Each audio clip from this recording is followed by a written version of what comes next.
शम्भो हर हर शिवं शङ्करं मूर्च्छिरवासा नमाम्यहम् साम्ब सदा शिव देवदेवं नमः शिवाय पालय माम् शम्भो हर हर शिवं शङ्करं मूर्च्छिरवासा नमाम्यहम्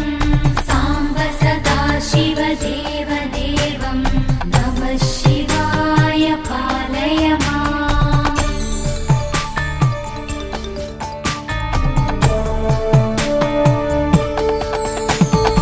ओ हि भूषण श्रीदेवा ब्रह्मतत्त्वस्वरूपने